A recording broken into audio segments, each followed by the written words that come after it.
राधे राधे मित्रों।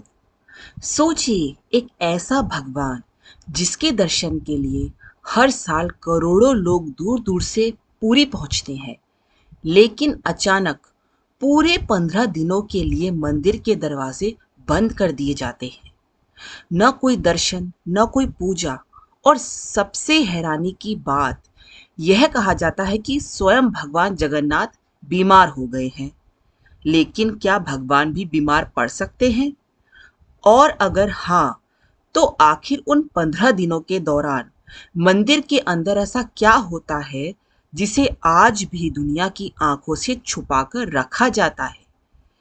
क्या आपने कभी सोचा है कि भगवान जगन्नाथ का रंग काला, बलभद्र का रंग सफेद और माता सुभद्रा का रंग पीला ही क्यों है?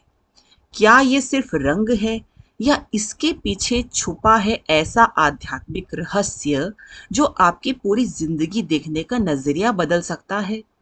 और सबसे बड़ी बात, हर साल भगवान को फिर से उसी रंग में क्यों सजाया जाता है? क्या इसके पीछे कोई ऐसी शिक्षा छुपी है जो आज की इस दुनिया में पहले से कहीं ज्यादा जरूरी हो चुकी है?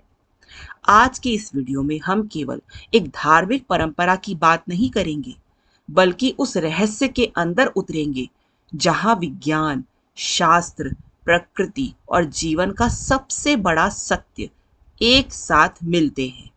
तो वीडियो को आखिर तक जरूर देखिए, क्योंकि अंत में भगवान जगन्नाथ का एक ऐसा संदेश आपका इंतजार कर रहा है जिसे अगर आपने अपने जीवन में अपना लिया तो शायद आप कभी खुद की तुलना किसी और से नहीं करेंगे।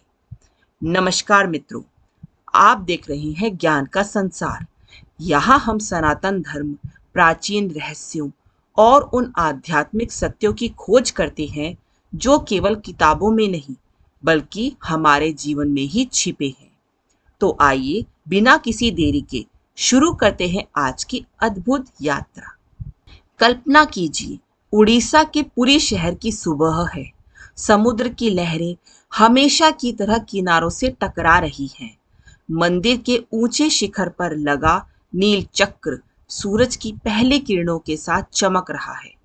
चारों तरफ जय जगन्नाथ के जयकारे गूंज रहे हैं। लाखों श्रद्धालु मंदिर की ओर बढ़ रहे हैं, क्योंकि कुछ ही दिन पहले भगवान जगन्नाथ, बलभद्र और माता सुभद्रा का भव्य स्नान यात्रा उत्सव संपन्न हुआ है। लेकिन अचानक कुछ ऐसा होता है जिसे देखकर पहली बार आने वाला हर व्यक्ति हैरान रह जाता है। मंदिर के विशाल द्वार बंद कर दिए जाते हैं, घंटियां शांत हो जाती हैं, आरती रुक जाती है, दर्शन बंद हो जाते हैं और फिर पूरे पुरी में एक ही बात फैल जाती है, भगवान बीमार हो गए हैं। अब जरा सोचिए, जिस भगवान से करोड़ों लोग अपने दुख दूर करने की प्रार्थना करते हैं, वही भगवान बीमार कैसे पड़ सकते हैं? क्या यह केवल एक धार्मिक परंपरा है या फिर इसके पीछे कोई ऐसा रहस्य छिपा है जिसे समझे बिना भगवान जगन्नाथ की लीला को समझना ही संभव नहीं?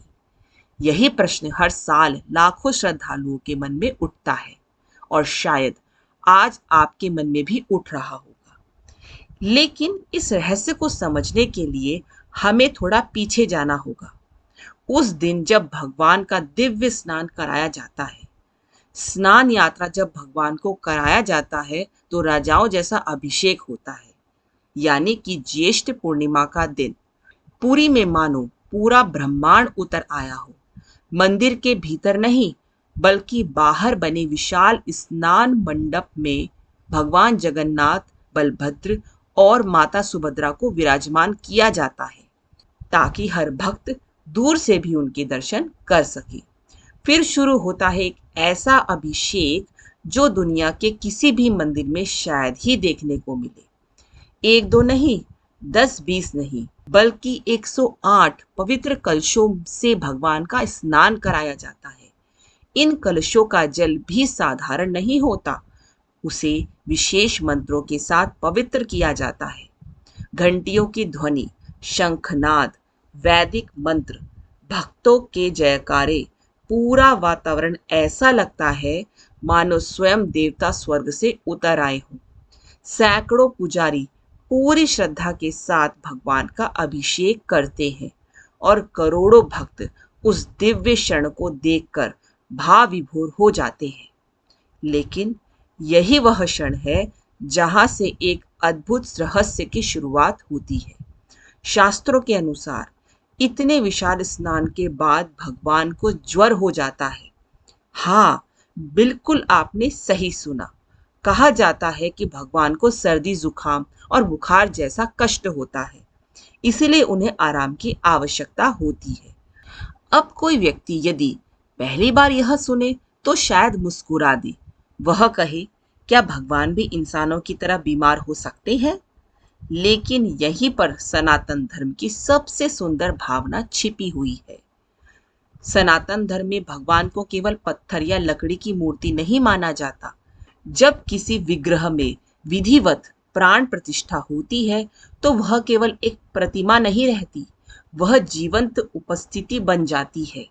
इसीलिए भगवान को सुबह जगाया जाता है, उन्हें स्नान कराया जाता है, नए वस्त्र पहनाए जाते हैं, भोजन कराया जाता है, आराम भी कराया जाता है, यहाँ तक कि उन्हें सुलाया भी जाता है। सोचिए, अगर घर का कोई सबसे प्रिय सदस्य बीमार पड़ जाए तो क्या हम उसे लोगों से मिलने भेज देंगे? क्या हम कहेंगे, नहीं, पहले मेहमानों से मिलो, बाद में आराम करना? बिल्कुल नहीं। हम सबसे पहले उसका ध्यान रखेंगे, उसे दवा देंगे, आराम करने देंगे और किसी को भी परेशान नहीं करने देंगे। ठीक यही भावना भगवान जगन्नाथ के साथ निभाई जाती है। यही कारण है कि इन 15 दिनों को अनवसरा कहा जाता है। यह केवल मंदिर बंद होने का समय नहीं है, यह वह समय है जब पूरा पूरी अपने आराध्य भगवान की सेवा करता है। यही से कहानी और भी रहस्यमयी हो जाती है, क्योंकि इन 15 दिनों में आम भक्तों को मंदिर में प्रवेश नहीं मिलता, दर्शन पूरी तरह बंद रहते हैं। सिर्फ कुछ विशेष सेवायत ही भगवान की सेवा करते हैं। कहा जाता है कि इस दौरान भगवान को औषधीय जड़ी बूटियों से बने विशेष लेप लगाए जाते हैं, उन्हें हल्का और सात्विक भोजन दिया जाता है, आयुर्वेदिक उपचार किया जाता है और उन्हें पूरा विश्राम कराया जाता है। सदियों से यही परंपरा चली आ रही है, बिना किसी बदलाव के। सोचिए, आज की दुनिया में जहां हर चीज आधुनिक होती जा रही है, वहां हजारों वर्षों से एक परंपरा उसी श्रद्धा के साथ निभाई भी जा रही है। यह केवल संस्कृति नहीं, यह विश्वास की जीवंत विरासत है। लेकिन अगर आपने सोचा कि यही सबसे बड़ा रहस्य था, तो ठहरिए, क्योंकि असली रहस्य अभी शुरू भी नहीं हुआ। इन 15 दिनों के बाद भगवान जब पहली बार बाहर आते हैं तो उनका चेहरा पहले जैसा नहीं होता। उन्हें फिर से सजाया जाता है, फिर से रंगा जाता है और सबसे आश्चर्य की बात, हर साल उनका वही काला, सफेद और पीला स्वरूप दोबारा लौट आता है। लेकिन आखिर क्यों? क्या यह सिर्फ परंपरा है या फिर इन 3 रंगों में छिपा है ऐसा दिव्य संदेश जो आज के इंसान की सबसे बड़ी समस्या का समाधान बन सकता है? अब जरा अपनी आंखें बंद करके भगवान जगन्नाथ के स्वरूप की कल्पना कीजिए। एक दिव्य गहरे श्याम वर्ण का मुख, बगल में उज्जवल शांत और गौरवर्ण बलभद्र और उनके बीच सुनहरी आभा में दमकती माता सुभद्रा। बचपन से हम सब ने यही रूप देखा है, लेकिन क्या आपने कभी खुद से सवाल किया, आखिर भगवान जगन्नाथ का रंग काला ही क्यों है, बलभद्र का रंग सफेद ही क्यों और माता सुभद्रा का पीला या सुनहरा स्वरूप ही क्यों? अगर आज यही सवाल आप किसी से पूछें तो शायद 10 लोग में से 10 के अलग अलग जवाब मिलेंगे। कोई कहेगा ये 3 रंग प्रकृति के 3 गुणों का प्रतीक है, कोई कहेगा काला रंग पूरे ब्रह्मांड का प्रतीक है, कोई कहेगा ये आध्यात्मिक ऊर्जा का रहस्य है। और सच कहें, इनमें से कई बातें सुनने में बहुत आकर्षक लगती हैं, सोशल मीडिया पर ऐसे हजारों वीडियो मिल जाएंगे जो इन रंगों के पीछे दर्जनों अलग अलग कहानियां सुनाते हैं। लेकिन क्या सचमुच यही वास्तविक कारण है, या फिर हमने समय के साथ प्रतीकों को इतना बड़ा बना दिया है कि असली सत्य कहीं पीछे छुप गया है? यहीं से शुरू होता है एक ऐसी खोज जो हमें सीधे प्राचीन ग्रंथों तक ले जाती है। सनातन धर्म की सबसे बड़ी विशेषता क्या है? यह कि यहाँ केवल मान्यताएं ही नहीं, बल्कि शास्त्रीय प्रमाण भी मौजूद है। और जब हम भगवान जगन्नाथ के स्वरूप को समझने के लिए शास्त्रों की ओर देखते हैं, तो एक बेहद सुंदर और सरल उत्तर मिलता है। उत्तर इतना सरल कि शायद पहली बार सुनकर आपको आश्चर्य हो। शास्त्र कहते हैं, भगवान को इसलिए उस रंग में नहीं बनाया गया क्योंकि वह किसी सिद्धांत का प्रतीक है, बल्कि उनका प्राकृतिक रूप ही ऐसा है। जी हाँ, बलभद्र का स्वाभाविक वर्ण गौर अर्थात श्वेत माना गया है। भगवान श्री कृष्ण, जिन्हें जगन्नाथ का स्वरूप माना जाता है, उनका वर्ण सदैव श्याम बनाया गया है। और माता सुभद्रा, उनकी आभा को स्वर्ण के समान चमकदार बनाया गया है। यानी इन तीनों रंग किसी कल्पना का परिणाम नहीं, बल्कि उनके वास्तविक दिव्य स्वरूप का सम्मान है। सोचिए, कितनी अद्भुत बात है। जहां आज की दुनिया हर किसी को बदलने की कोशिश करती है, वहीं हजारों वर्षों से भगवान को हर साल उसी रूप में लौटाया जाता है जिस रूप में वे वास्तव में है। यहीं पर यह कहानी सिर्फ धर्म की नहीं रहती, यह हमारी जिंदगी की कहानी बन जाती है। जरा अपने आसपास देखिए, जो अपने असली रंग को लेकर खुश है, कोई अपने रंग को लेकर परेशान, कोई अपनी ऊंचाई को लेकर, कोई अपनी आवाज में खुश नहीं, कोई अपने चेहरे से, कोई अपनी आर्थिक स्थिति से। और अब तो सोशल मीडिया ने इस तुलना को और भी ज्यादा बढ़ा दिया है। एक फोन स्क्रीन और उसमें दिखती है हजारों परफेक्ट जिंदगियां। फिर शुरू होता है तुलना। काश मैं भी ऐसा दिखता, काश मेरे पास भी इतनी दौलत होती, काश मेरी जिंदगी भी इतनी खूबसूरत होती। धीरे धीरे इंसान अपनी असली पहचान भूलने लगता है। वह दूसरों जैसा बनने में इतना व्यस्त हो जाता है कि खुद जैसा होना भी भूल जाता है। क्या आपने कभी सोचा, अगर गुलाब यह सोचने लगे कि उसे कमल जैसा बनना चाहिए, या आम का पेड़ यह सोचने लगे कि उसे नारियल जैसा होना चाहिए, तो क्या प्रकृति सुंदर रह पाएगी? बिल्कुल नहीं। प्रकृति की सुंदरता उसकी विविधता में है। और शायद यही बात भगवान जगन्नाथ हर साल हमें बिना कुछ बोले समझाते हैं। सोचिए, अगर भगवान चाहते तो हर साल उनका नया रूप बनाया जा सकता था। नई सजावट, नए रंग, नई कल्पना, लेकिन ऐसा कुछ नहीं होता। सदियों से हर वर्ष उन्हें फिर वही श्याम, श्वेत और पीत स्वरूप में सजाया जाता है। क्यों? क्योंकि दिव्यता दिखाने से नहीं बदलती, पहचान फैशन के साथ नहीं बदलती, सत्य समय के साथ नहीं बदलता। और यही बात आज के इंसान को सबसे ज्यादा समझने की जरूरत है। हम हर दिन दूसरों की तरह बनने की कोशिश करते हैं, लेकिन भगवान हर साल हमें अपने जैसा बने रहने का संदेश देता है। अब तक आपने जाना कि भगवान के तीनों रंग उनके प्राकृतिक स्वरूप का सम्मान है, लेकिन एक और प्रश्न अभी बाकी है। हर साल इन रंगों को बनाया कैसे जाता है? क्या आधुनिक पेंट का इस्तेमाल होता है? क्या किसी फैक्ट्री से बने रंग लगाए जाते हैं? या फिर इसके पीछे भी छिपा है हजारों साल पुराना एक विज्ञान जो प्रकृति और आध्यात्म को एक साथ जोड़ देता है?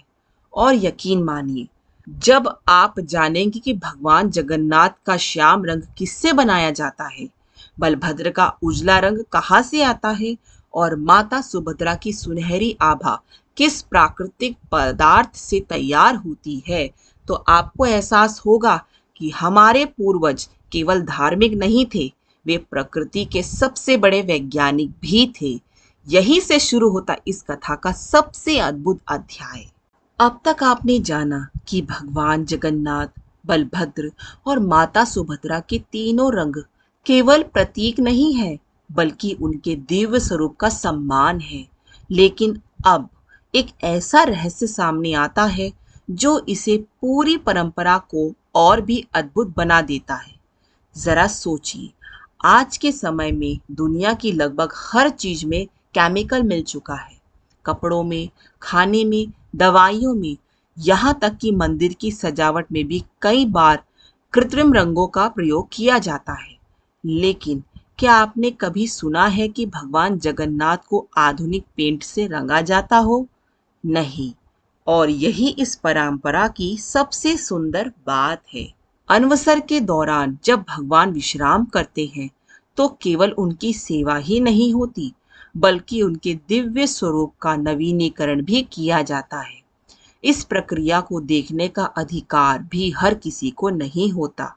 सदियों से कुछ विशेष सेवायत परिवार ही इस सेवा को निभाते आए हैं। यह केवल कला नहीं, यह सेवा है। यह केवल रंग भरना नहीं, यह श्रद्धा का स्पर्श है। यह ब्रश का स्ट्रोक नहीं, हर रेखा, हर बिंदु मंत्रों और भक्ति के साथ बनाया जाता है। मानो कोई चित्रकार कैनवास पर चित्र नहीं, अपने हृदय को उकेर रहा हो।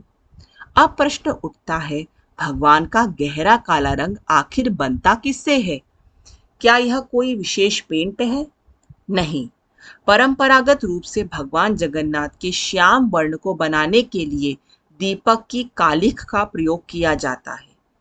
जरा इस बात को ध्यान दीजिए, जिस दीपक की लौ मंदिर में ज्ञान का प्रतीक मानी जाती है, उसी दीपक की कालिख भगवान के स्वरूप का रंग बनती है। कितनी अद्भुत बात है! जिसे हम सामान्य जीवन में गंदगी समझकर साफ कर देते हैं, वही कालिख भगवान का श्रृंगार बन जाती है। यही तो सनातन की दृष्टि अलग है। वह हर वस्तु में उपयोगिता और पवित्रता देखता है। अब आइए बलभद्र जी की ओर चलते हैं। उनका उज्जवल सफेद स्वरूप शांति, स्थिरता और पवित्रता का अनुभव कराता है। लेकिन यह रंग भी किसी फैक्ट्री से नहीं आता। परंपरा के अनुसार उनका श्वेत वर्ण शंख के चूर्ण से तैयार किया जाता है। सोचिए, शंख जिसकी ध्वनि को शुभ माना जाता है, जिससे हर पूजा आरंभ होती है, उसी शंख का चूर्ण भगवान के स्पर्श का हिस्सा बन जाता है। मानो समुद्र स्वयं अपने भीतर की पवित्रता भगवान को अर्पित कर रहा हो। अब बचती है माता सुभद्रा। उनकी पीली सुनहरी आभा उगते हुए सूरज की पहली किरण जैसी प्रतीत होती है। इस रंग के लिए परंपरागत रूप से हरिताल नामक प्राकृतिक पीले खनिज का प्रयोग किया जाता है। ध्यान दीजिए, यह केवल रंग नहीं था, यह प्रकृति की गोद से मिला हुआ उपहार था। आज जब पूरी दुनिया प्राकृतिक जीवन शैली की ओर लौटने की बात कर रही है, हमारे पूर्वज सदियों पहले की बात जान चुके थे कि सबसे पवित्र चीज वही है जो प्रकृति से आती है। अब मैं आपसे एक छोटा सा सवाल पूछना चाहती हूँ। अगर भगवान को हर साल नए नए चमकीले रंग से सजा दिया जाए, अगर उनका स्वरूप आधुनिक फैशन के अनुसार बदल दिया जाए, अगर कोई कहे आज के बच्चों को आकर्षित करने के लिए भगवान का लुक बदल देते हैं, तो क्या होगा? शायद कुछ लोगों को अच्छा लगे, लेकिन क्या वह वही भगवान जगन्नाथ रहेंगे जिन्हें हमारे पूर्वजों ने देखा, जिनके दर्शन संतों ने किए, जिनका वर्णन शास्त्रों में मिलता है? शायद नहीं। यही कारण है कि परंपरा केवल अतीत को पकड़कर रखने का नाम नहीं है। परंपरा सत्य को सुरक्षित रखने का नाम है। इसी से संबंधित एक कहानी सुनाती हूँ मित्रों। एक गांव में दो कुम्हार रहते थे। पहला कुम्हार हर साल अपने घड़ों का आकार बदल देता था, कभी गोल, कभी लंबा, कभी चौड़ा, क्योंकि उसे लगता था कि लोग तभी खरीदेंगे जब हर बार कुछ नया होगा। दूसरा कुम्हार सालों से एक ही आकार का घड़ा बनाता था। लोगों ने उससे पूछा, तुम बदलते क्यों नहीं? वह मुस्कुराया और बोला, जिस चीज में कमी हो उसे बदला जाता है, जो पहले से ही अपने उद्देश्य को पूरा कर रही हो उसे केवल संभाला जाता है। धीरे धीरे पहले कुम्हार के घड़े लोगों को याद नहीं रहे, लेकिन दूसरे कुम्हार के घड़े उसकी पहचान बन गए। क्यों? क्योंकि उन्होंने अपनी मौलिकता नहीं छोड़ी। और शायद भगवान जगन्नाथ भी हर वर्ष यही संदेश देते हैं, अपनी पहचान बनाइए, क्योंकि दुनिया आपको बदलने की कोशिश करेगी। आज लोग बीमार, शरीर से कम, बीमार तुलना से ज्यादा है। किसी को अपनी नौकरी छोटी लगती है, किसी को अपना घर, किसी को अपना चेहरा, किसी को अपनी आवाज। और सबसे दुख की बात, बहुत से लोग अपने असली व्यक्तित्व को छिपाकर दूसरों की नकल करते करते खुद को ही खो देते हैं। लेकिन सोचिए, अगर भगवान जगन्नाथ हर साल अपना रंग बदलने लगे तो क्या करोड़ों भक्त उसी प्रेम से उनका इंतजार करेंगे? नहीं। लोग इसीलिए प्रतीक्षा करते हैं क्योंकि उन्हें पता है भगवान फिर उसी रूप में लौटेंगे जिसे वे प्रेम करते हैं। और शायद यही बात हमारे जीवन पर भी लागू होती है। लोग हमें हमारे दिखावे के लिए नहीं, बल्कि हमारे सच्चे स्वभाव के लिए याद रखते हैं। लेकिन इस पूरी परंपरा का सबसे भावुक क्षण अभी बाकी है। 15 दिनों तक भगवान के दर्शन बंद रहते हैं, भक्त रोते हैं, प्रतीक्षा करते हैं, और फिर आता है वह दिन जब पहली बार मंदिर के द्वार खुलते हैं। उस क्षण लाखों लोगों की आंखों में आंसू क्यों आ जाते हैं? नव यौवन दर्शन इतना विशेष क्यों माना जाता है? और उस एक दर्शन के लिए लोग सैकड़ों किलोमीटर की यात्रा क्यों करते हैं? यह वही पल है जहां भक्ति अपने सबसे सुंदर रूप में दिखाई देती है। 15 दिन सुनने में बहुत छोटा समय लगता है, लेकिन जरा उन भक्तों से पूछिए जो हर सुबह मंदिर के सामने आकर सिर्फ एक झलक पाने की उम्मीद में खड़े हो जाते हैं। उनके लिए ये 15 दिन मानो 15 महीनों जैसे होते हैं। कल्पना कीजिए, आप किसी ऐसे व्यक्ति से प्रेम करते हैं जिससे आप रोज मिलते हैं।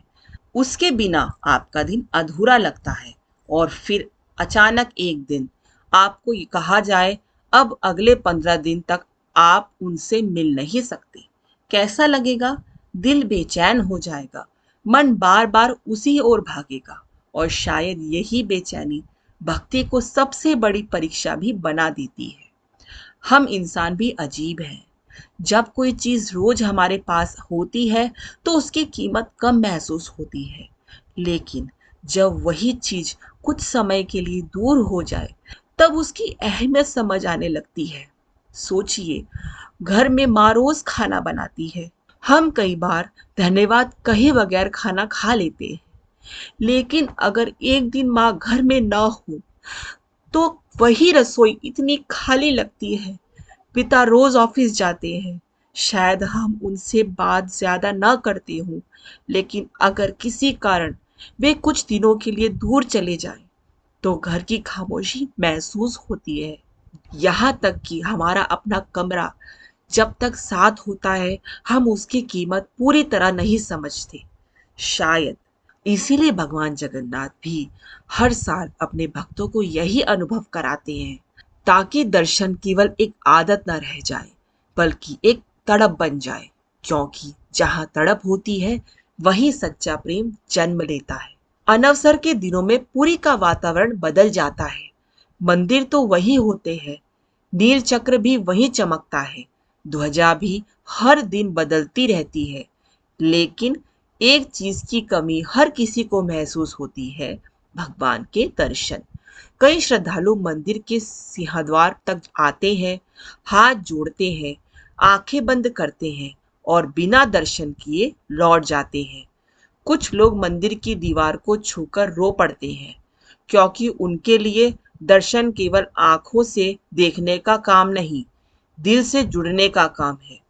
कहा जाता है कि इन दिनों भगवान विश्राम कर रहे होते हैं, इसीलिए सच्चा भक्त भी उनकी इच्छा का सम्मान करता है। वह जबरदस्ती दर्शन नहीं मांगता, वह प्रतीक्षा करता है, और यही प्रतीक्षा भक्ति को और गहरा बना देती है। लेकिन फिर आता है वह दिन जब 15 दिन पूरे हो चुके हैं। सुबह का समय है। पुरी की सड़कों पर रात से ही भीड़ जमा होने लगी। दूर दूर से आए श्रद्धालु, कई लोग नंगे पैर, कई बुजुर्ग लाठी का सहारे, कई माता पिता अपने छोटे बच्चों को कंधे पर बैठाए। हर किसी की नजर मंदिर के द्वार पर टिकी हुई है। आज कोई साधारण दिन नहीं है। आज है नवयौवन दर्शन, यानी भगवान के नव युवक ताजगी से भरे, पुनः सुसज्जित दिव्य स्वरूप का प्रथम दर्शन। लोग घंटों, कई बार पूरी रात सिर्फ इसी एक पल के लिए इंतजार करते हैं। और फिर वह क्षण आता है। मंदिर के विशाल द्वार धीरे धीरे खुलते हैं। घंटियां एक साथ बज उठती हैं। शंखनाद गूंजने लगता है। जय जगन्नाथ, जय जगन्नाथ का एक स्वर उठता है।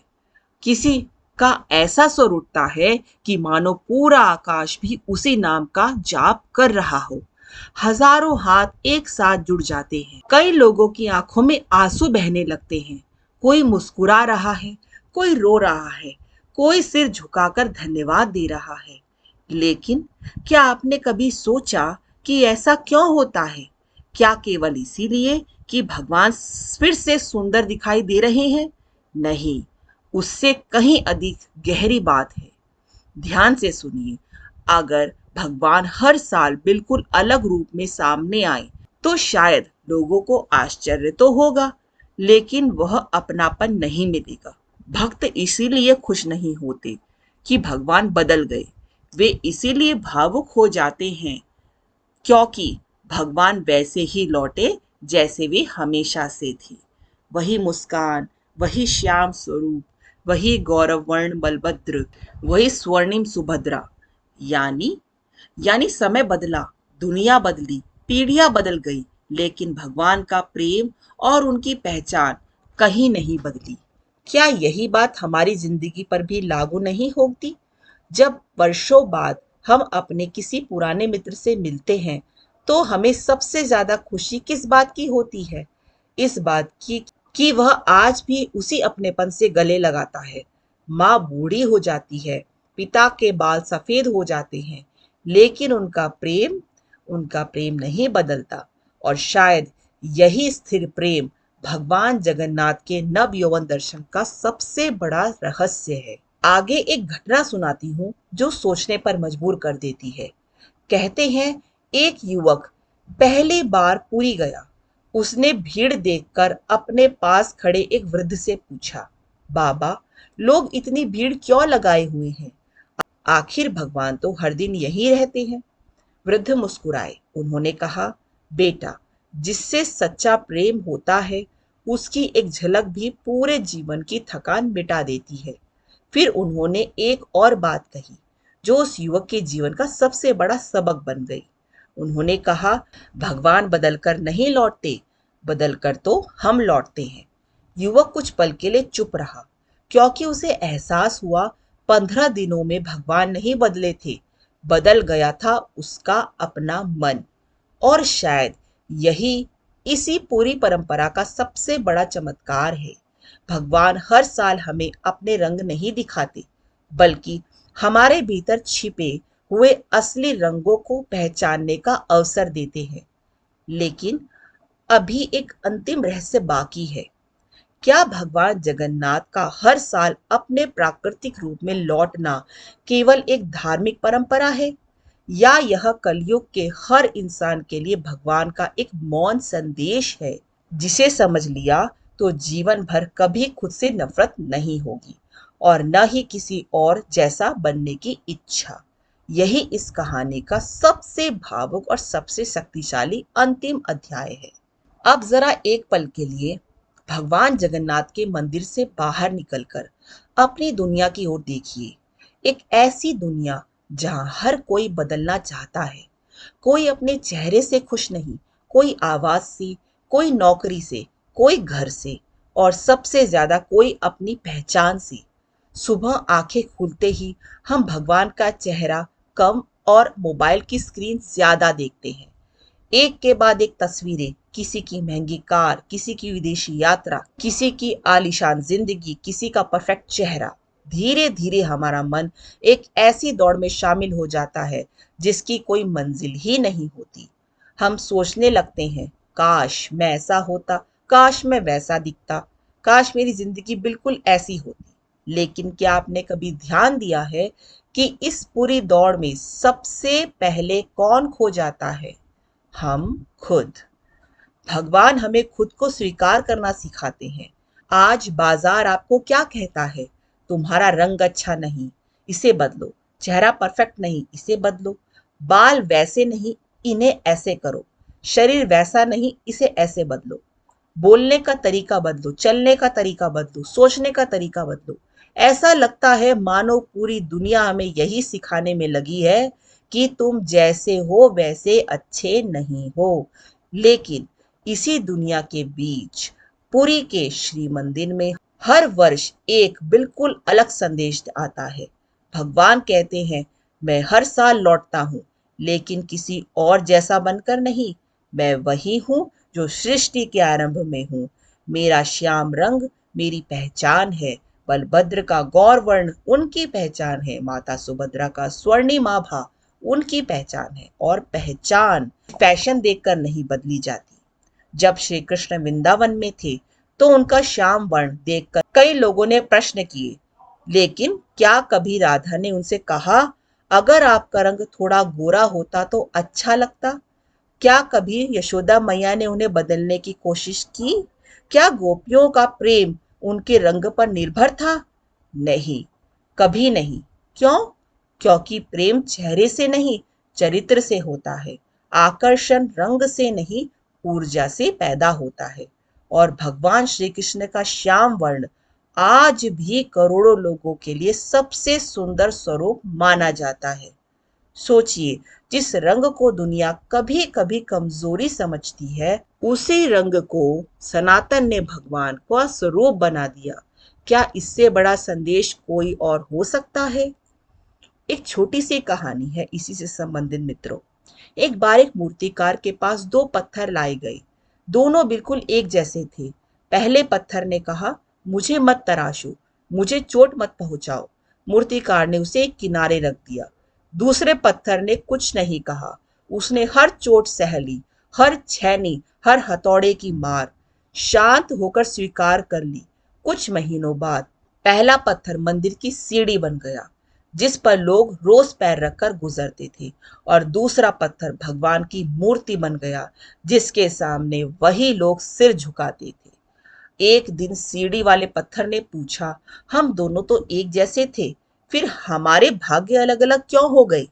भगवान की मूर्ति ने मुस्कुराकर कहा, फर्क हमारी शुरुआत में नहीं था, फर्क इस बात में था कि किसने अपने वास्तविक उद्देश्य को स्वीकार किया। यह कहानी हमें एक गहरी बात समझाती है। ईश्वर ने हर इंसान को अलग बनाया है। हर किसी की भूमिका अलग है।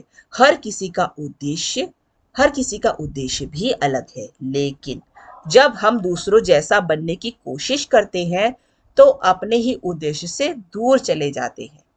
सोचिए, अगर भगवान भी सोचते कि इस बार मैं किसी और जैसा दिखूंगा तो क्या होता? उनकी पहचान समाप्त हो जाती। लोग उन्हें पहचान ही नहीं पाते। ठीक यही बात हमारे जीवन पर भी लागू होती है।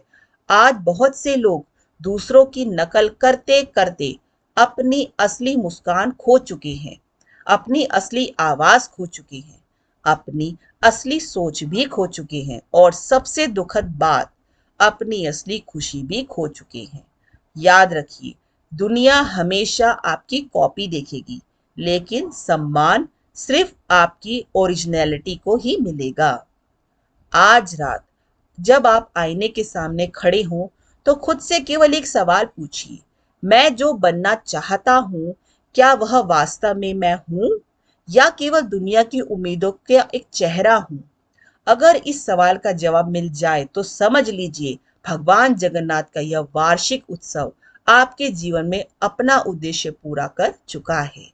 लेकिन अभी इस पूरी कथा का अंतिम और सबसे शक्तिशाली संदेश बाकी है, क्योंकि अब समय है यह जानने का कि आखिर भगवान जगन्नाथ हर वर्ष बिना कुछ कहे पूरी मानवता को कौन सा संदेश देकर जाते हैं। और यकीन मानिए, इस अंतिम संदेश को सुनने के बाद अगली बार जब आप भगवान जगन्नाथ के दर्शन करेंगे तो शायद आपकी आंखें उन्हें पहले जैसी कभी नहीं देख पाएंगी। अब तक की इस पूरी यात्रा में हमने देखा भगवान स्नान करते हैं, बीमार पड़ते हैं, 15 दिन तक विश्राम करते हैं, प्राकृतिक रंगों से उनका पुनः श्रृंगार होता है और फिर वह अपने उसी दिव्य स्वरूप में भक्तों के सामने प्रकट होते हैं। लेकिन अगर आप सोच रहे हैं कि यही इस परंपरा का अंत है, तो शायद आप उसके सबसे महत्वपूर्ण संदेश तक अभी पहुंच ही नहीं सके, क्योंकि सनातन धर्म की लगभग हर परंपरा बाहर से जितनी सरल दिखाई देती है, भीतर से उतनी ही गहरी होती है। और भगवान जगन्नाथ की यह परंपरा सिर्फ भगवान के रंगों की नहीं, बल्कि इंसान के चरित्र की भी कहानी है। अगर पेड़ हर मौसम में अपनी जड़ें बदलने लगे, तो क्या वह कभी फल दे पाएगा?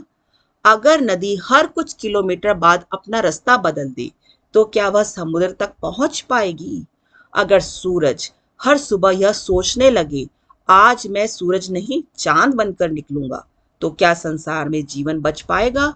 नहीं, क्योंकि प्रकृति का हर नियम अपनी पहचान पर टिका हुआ है। फिर इंसान ही ऐसा क्यों है जो हर दिन अपनी पहचान बदलने की कोशिश करता है? आज दुनिया में जितने भी महान लोग हुए, उनमें एक बात समान थी। उन्होंने किसी की नकल करके इतिहास नहीं बनाया, उन्होंने अपनी मौलिकता से दुनिया बदल दी। महर्षि वाल्मीकि, महर्षि व्यास, स्वामी विवेकानंद, कबीर, तुलसीदास, इनमें से किसी ने भी किसी और जैसा बनने की कोशिश नहीं की। उन्होंने वही कहा जो उनके भीतर का सत्य था, और यही कारण है कि सदियां बीत जाने के बाद भी दुनिया उन्हें याद करती है और याद करती रहेगी। याद रखिए, नकल कुछ समय के लिए ताली दिला सकती है, लेकिन मौलिकता पीढ़ियों तक सम्मान दिलाती है। शायद इसीलिए भगवान लकड़ी के बने हैं। अब एक और अद्भुत बात पर ध्यान दीजिए। दुनिया के अधिकांश मंदिर में भगवान पत्थर या धातु के विग्रहों से विराजमान है।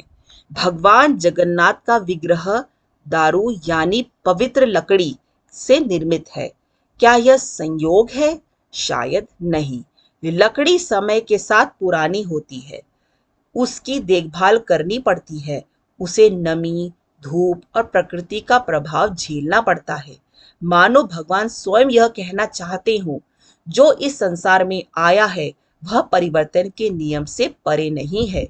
लेकिन ध्यान दीजिए, लकड़ी बदलती है, रंग फिर से बनाए जाते हैं, श्रृंगार नया होता है, फिर भी पहचान वही रहती है। यही जीवन का सबसे बड़ा संतुलन है। समय के साथ बदलो, लेकिन अपने मूल्यों को मत बदलो। ज्ञान बढ़ाओ, लेकिन अहंकार मत बढ़ाओ। परिस्थितियां बदलो, लेकिन अपना चरित्र मत बदलो। नवयौवन दर्शन क्या केवल भगवान के नए रंग देखने का उत्सव है? नहीं। यदि हम गहराई से समझें तो नवयौवन का अर्थ केवल नया दिखना नहीं, बल्कि भीतर से नया होना है। कितने लोग हैं जो बाहर से मुस्कुराते हैं, लेकिन भीतर से टूट चुके हैं? कितने लोग नए कपड़े पहनते हैं, लेकिन पुराने दुखों को छोड़ नहीं पाते? कितने लोग नया साल मनाते हैं, लेकिन पुरानी नफरतें साथ लेकर चलते हैं? भगवान हमें सिखाते हैं, अगर सचमुच नया बनना है तो चेहरा नहीं, मन नया करो, क्षमा करो, ईर्ष्या छोड़ो, अहंकार छोड़ो, तुलना छोड़ो, और फिर देखना जीवन कितना हल्का हो जाएगा। तो अगली बार जब आप भगवान जगन्नाथ के दर्शन करें, तो केवल उनके बड़े बड़े नेत्रों को मत देखिए, केवल उनके श्याम, गौर और पित्त रंग को मत देखिए, बल्कि उनके उस मौन संदेश को सुनने की कोशिश कीजिए जो वे हर वर्ष बिना एक शब्द बोले पूरी मानवता को देते हैं। दुनिया तुम्हें बदलने की कोशिश करेगी, लेकिन ईश्वर ने तुम्हें जैसा बनाया है उसी में तुम्हारी सबसे बड़ी सुंदरता छिपी है। शायद हर वर्ष भगवान के बदलने का इंतजार नहीं करते, बल्कि उनके वैसे ही वापस लौटकर आने का इंतजार करते हैं। और यही जगन्नाथ महाप्रभु की सबसे बड़ी लीला है। अगर इस वीडियो ने आपके मन को छुआ हो तो कमेंट में एक बार प्रेम से लिखिए जय जगन्नाथ। और अगर आप सनातन धर्म के ऐसे ही अनसुने रहस्य, प्राचीन ग्रंथों की गहराइयां और जीवन बदल देने वाली आध्यात्मिक कथाएं सुनना चाहते हैं तो हमारे चैनल ज्ञान के संसार को सब्सक्राइब करना ना भूलें। क्योंकि यहाँ हम केवल कहानियां नहीं सुनाते, हम उन सत्यों की खोज करते हैं जो मानवता को भीतर तक प्रकाशित कर देती हैं। जय जय जगन्नाथ, जगन्नाथ, हरि हरि बोल। बोल।